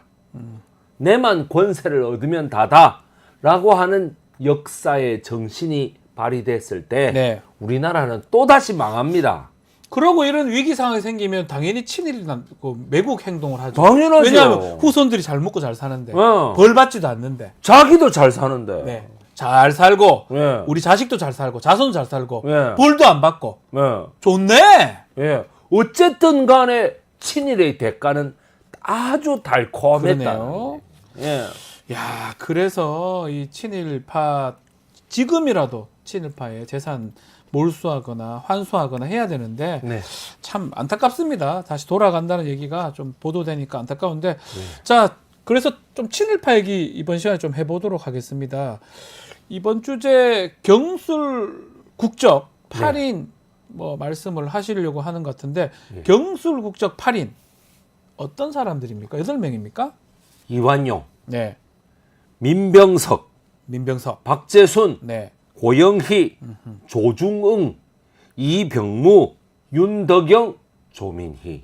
요런 8명입니까? 8명입니다. 말 그대로 1910년 8월 29일 날 예. 나라를 팔아먹는 데다가 저가 적극적으로 공을 세웠다. 경술 국치할 때 나라 팔아먹는 도장 찍은 인간들이에요. 예, 예. 이 인간들이 8명. 그런데 이 사람들에 대해서 단 한 번도 수능 시험 저 8명 나오네요. 나오네요. 예, 예. 외워야 될 것 저 같은데. 왼쪽에 이완용, 민병석, 박재순, 뭐 고영희, 예. 뭐 조중응, 이병무, 윤덕영, 조원희. 네. 이 사람들이 지금 후손이 다 잘 됐어요. 또 잘 됐어요. 그 다음에 요번에 그 친일파 땅 환수한다는 예. 애가 저기 고영희, 저 네 번째. 고영희. 예, 여러분. 그 후손들이군요. 예, 고영희의 후손들. 네. 아, 나쁜 사람들이에요. 예. 이 사실은 이게 이 경술 국적도 있지만 을사오적도 있고 정미칠적도 있잖아요. 네. 이게 다 중복되지 1905년, 않나요? 1907년, 네. 1910년 예. 이 세 을사년에 을사오적 예, 을사오적. 5명의 조약을 완성시킨 조선 사람들. 그렇죠. 그다음에 7명의 정민연에 1907년에 그 7조약을 완성시킨 7명. 7명. 경술련에 나라를 최종적으로 팔아문 8명. 8명. 그러면 거기서 여기에- 중복되는 인간들 분이란다. 죄송합니다. 중복되는 사람도 있어요? 왜 나쁜 놈의 자식이 예. 이완용이다 이 말. 이게 삼가당입니까? 예. 다 해먹었네. 야. 그러니까 우리가 대표적인 아. 매국노라고 얘기하는 거예요. 야. 어떻게 생각하면은 저 세계에다 이름을 다 올릴 수가 있느냐 이 말이야. 대단하네. 예. 이완용이가 사실상 주도했어요. 그렇게 봐도 되겠네. 아. 예. 나라 팔자 이런 거예요. 이완용이 저놈의 자식이 말이죠. 예. 나쁜 사람입니다. 요 이완용이가 창시명이 리노이의 간요라고 하대요. 예. 백작을 받았고 이가 완용입니다. 예, 이가완용. 그리고 리노이의 간요 이렇게 예. 이 창시를 개명을 했는데 예. 이 사람이 가장 큰 역할을 했다고 보는 게 맞겠죠. 나라 팔아먹는데. 1938년부터 41년까지 예. 일반 백성들도 전부 다 창시 개명하라고 창시 개명 의무화가 주어집니다. 네. 그런데 이 이완용은 말 그대로 식민지가 되자마자 창시 개명을 했어요. 빨리 했네. 저 사진, 예. 저 뒤에 사진 있죠? 이완용이. 여러분, 이완용 사진, 또 민병석의 사진, 이런 게 있습니다.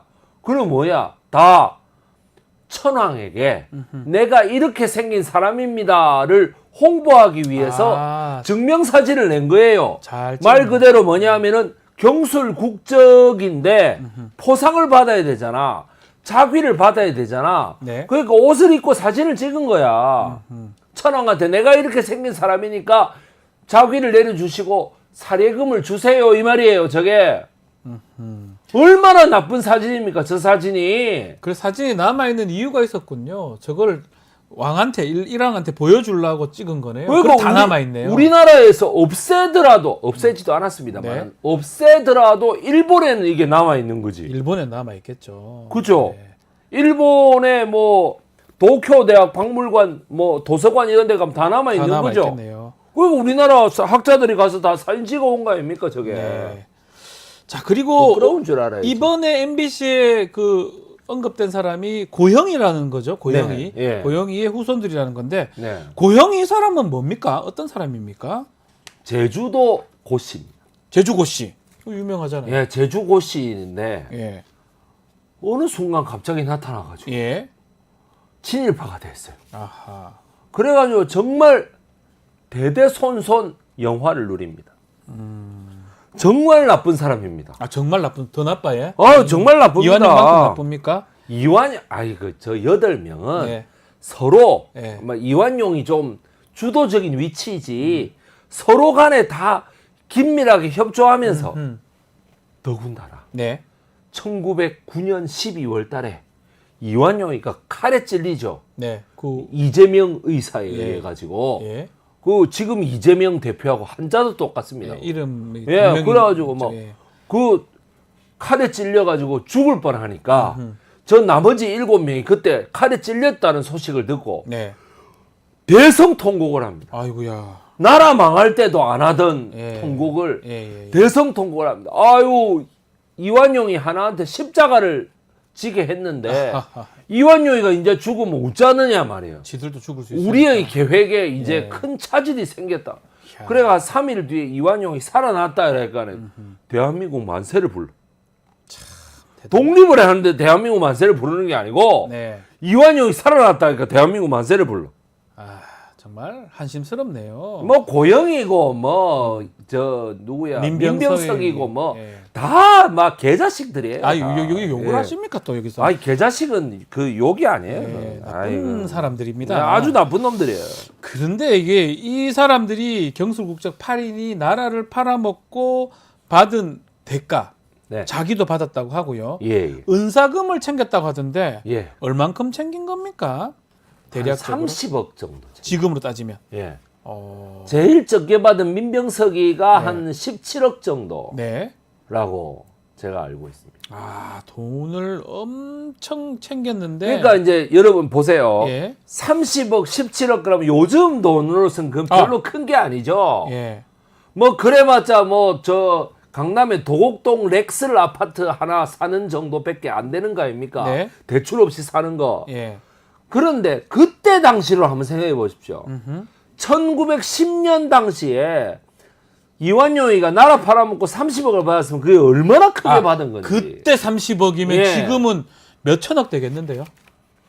그러지 않습니까? 도저히 가늠조차 못하는 돈입니다. 예. 약 3,600억 정도? 3,600억. 예, 제가 봤을 때. 아. 그러니까 근데 사실은 이제 이완용은 절에 많이 받았는데 네. 이완용보다 더 많이 받은 사람도 있습니다. 누구죠? 철종의 사위 철종의 사이가요? 박영효. 아, 박영효는 친일파. 경술 국적에는 안 들어가는데 갑신정변. 갑신정변을 일으켰던 박영효는 예. 철저하게 친일파의 삶을 살았습니다. 왜냐하면 지가 안 죽으려고. 예. 돈도 받고. 예. 공작 바로 밑에 후작이거든. 아하. 후작 밑에 백작, 백작 밑에 남작, 남작 밑에 자작 이렇습니다. 그런데 뭐냐? 백작을 이완용이가 받았는데 박영효, 저 지금 사진에 나오네. 박영효는 후작을 받았어요. 후작을 받고 네. 돈도 더 받고. 돈도 더 많이 받고. 아하. 더욱더 웃기는 거는 예. 고종이 막내 아들입니다. 네. 저거 형이 있습니다. 고종이 형이 있죠. 이재선이라는 사람입니다. 예. 이재선이가 예. 우리나라 돈으로 당시만 해도 거의 1조 원 가까운 돈을 받아 챙깁니다. 네. 고종의 은사금으로. 천황의 은사금으로. 아이, 뭐, 이완용 욕할 거 없어. 저 고종의 친형이 나라를 팔아먹었다니까네. 돈 받고요. 예. 1조 정도를 받고. 지금으로 따지면. 이재선. 이제. 저 다른 이름으로 이희라고 이희, 하는데요. 저 예. 사람이 예. 나라를 팔아먹었어요. 아하, 이희. 요 사람입니까? 예. 자살도 안 하고 자살이라니요? 아니 나라가 망했다 싶으면 왕족으로서 부끄러움을 느끼고 뭐 자살이라도 해야 되는데 그것도 안 해. 돈 많이 벌었는데요, 뭐 잘 살고 있었구만. 그 돈을 받아. 아, 이러니까 나라가 망하지. 백성들에게 돌려주지도 않고 아유, 지 혼자 다 먹었어. 정말 나쁘네요. 근데 저런 거는 국사교과서에서 교육도 안 돼. 나오지도 않잖아요. 교육도 안 돼. 외국에도 교육도 안 돼.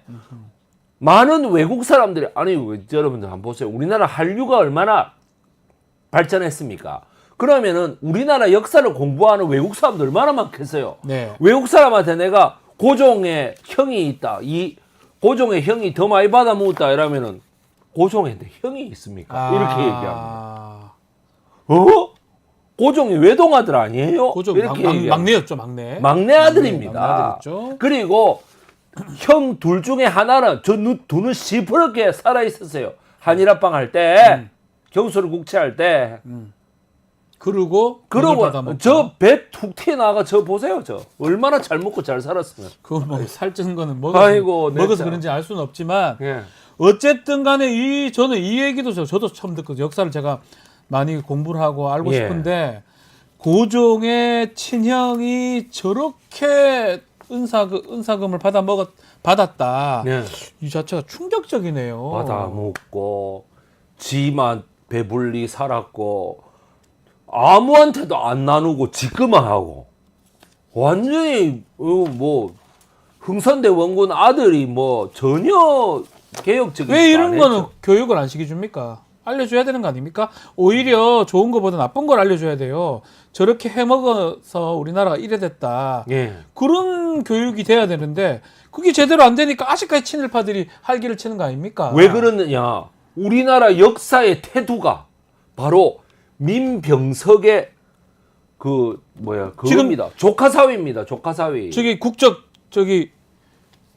경술 국적 8인 중에 한 명의 조카 사이입니까? 예, 그 이병도입니다. 아, 이병도가 예. 서울대 국사학과를 만들고 예. 서울대학교에서 그 총장은 안 했지만은 도서관장이나 이런 거를 대학원장 이런 걸 쭉 하고 네. 학술원장을 대한민국 학술원장을 하고 문교부 장관을 지내면서 우리나라의 교수진들을 공대뿐만 아니라 모든 교수진들을 전부 다 친일파 후손으로 다 만들어 놨어요. 그게 문제가 바로 그것이 문제인 거예요. 시작 자체가 잘못된 거네요. 예. 그리고 네. 민병석의 아들이 바로 법을 하시면 잘 아시죠. 누구죠? 민복기입니다. 어, 1963년도에 법무부 장관으로 임명됐던 인물. 그래서 66년도에 김두한 똥물 투척 사건 때에 네. 법무부 장관으로 앉아있다 똥물을 그대로 다 맞아가지고 아하. 그 결국에 정신적 충격으로 사임했던 인물. 그래가 더 이상은 국회에 나오기 싫다 이래가지고 대법관으로 박정희가 임명했던 인물입니다. 대법관이죠 원래. 그래가지고 우리나라 최장수 대법원장을 하면서 인혁당이라고 하는 네. 민청학년이라고 하는 두 개의 사법 살인을 아니 하나는 뭐 살인은 아니지만 네. 인혁당이라고 하는 사법 살인을 저질렀던 인물이 바로 민복기가 되겠습니다. 인혁당 사건은 사법 살인이라고 지금 결론이 났죠. 예. 민복기 대법원장 시절에. 예. 그리고 했던. 민복기가 만들었던 법무법인이 또 하나 있죠. 뭐죠? 태평양. 아, 태평양이요? 예. 어. 여러분 민복기가 태평양이에요. 예. 그래서 지금 법무법인이 김현장이 제일 크고 예. 그 다음 태평양 아닙니까? 저는 뭐 이런 식으로 되니까 무슨 자기네들의 그리고 자기 아버지의 친일 행적을 네. 솔직하게 밝히고 교육을 하겠냐는 거예요. 안 하겠죠. 우리 아버지가 죽어도 안 하겠지. 우리 아버지가 경술 국적 8인 중에 한 명인데 본인은 대법원장을 한다고요? 이 예. 나라에서 아, 대통령 정말? 아니 대통령 상권 분립에 의하면 정말? 대통령하고 권한이 비슷한 거 아닙니까? 아이, 그게 의전서열 3위입니다. 3위예요. 그러니까 이게 말이 됩니까? 법무부 장관 그 다음에 판사인데 검찰총장도 했대. 네. 55년부터 56년까지. 아, 관운이 좋아요. 자, 이런 친일파 후손들 지금 어찌 살아가고 있습니까? 어이구, 민병석의 아들 잘 민복기. 사네요. 예. 얼마나 잘 살아요. 독립운동가의 자손들 어떻습니까? 독립운동가의 자손은 신채호 선생님의 큰아들 같은 경우에는 영양실조로 돌아가셨죠. 아, 정말. 독립운동 할 필요 없네요, 이러면. 그러면은 뭐야, 신채호 선생님의 둘째 아들 같은 경우에는 한국은행에 근무를 했거든. 예. 48년도에 쫓겨나요. 이승만이 잘라버려. 그래가지고 아들이다, 60년까지 예. 복직을 수도 없이 이력서를 넣거든요. 나중에는 한국은행 서울 그 무슨 총무지점장인가 하는 사람이 불러가지고 네. 야, 나에게는 처자식이 있다. 아, 그만해라. 니 이제 지원 좀 고마해라. 고마해라. 다른 직업을 좀 찾아라. 야. 그래가지고 1961년도에 복직합니다. 이 단재 신채호 선생의 아들이라는 이유만으로 회사 일도 못하고 계속 이렇게 못했던, 와, 이런 일이 너무 충격적인데, 글쎄요, 오늘 얘기를 들으면서 아마 우리 시청자분들도 아니 정말 친일파들은 후손들이 잘 살고 독립운동 하시는 분들 후손들은 아주 비참한 삶들 살고 누가 그러니까 독립운동 하겠어요? 모 유튜버는 이렇게 말했죠. 친일파 후손이 잘 사는 이유는 열심히 살아서. 네, 열심히 살았다. 그 다음에 독립운동의 후손들이 못 사는 이유는 게을러서. 예, 그분 있죠. 말도 안 되는 소리를 했습니다. 서로 보호해주고. 아니 뭐 사람에 따라서 태생이 좀 게으른 사람도 있고 독립운동가의 후손이지만 머리가 좀 모자라는 사람도 있고 뭐 그런 사람이 있겠지. 아이, 그건 아니, 일반 그러나 예. 그러나 이 기본적인 본바탕에 재산이 많고 적고 누가 더 유리하겠습니까? 여러분들. 역사적 단죄를 안 했기 때문에 예. 그 일이 반복된 게 아닌가 그 생각이 듭니다. 잘못했으면 처벌을 해야 되는데요. 처벌하지 않고 잘 살고 있는 그런 게 결국은 반복되니까 계속 역사가 거꾸로 가고 이상하게 가는 거. 현재까지 좀 그런 게 아닌가 생각도 드네요. 현재까지도 마찬가지입니다. 네. 현재까지도 두개 이병도의 손자는 서울대 총장을 지낸 이장무 선생입니다. 아, 또 그렇습니까? 예. 잘 사네. 아니 보세요. 이병도가요.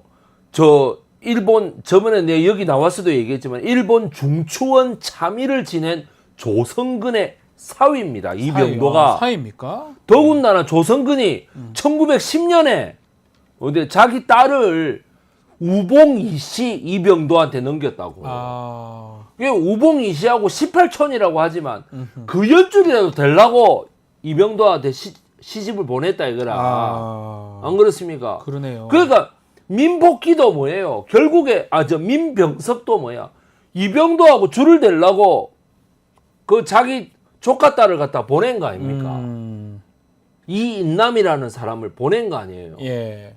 아니 그 이인남이라는 사람을 이병도가 민병석이한테 보낸 거 아니에요? 네. 아이 그러면은 민복기는 여전히 그 혼맥 속에서 자라온 사람이라고 할 수 있죠.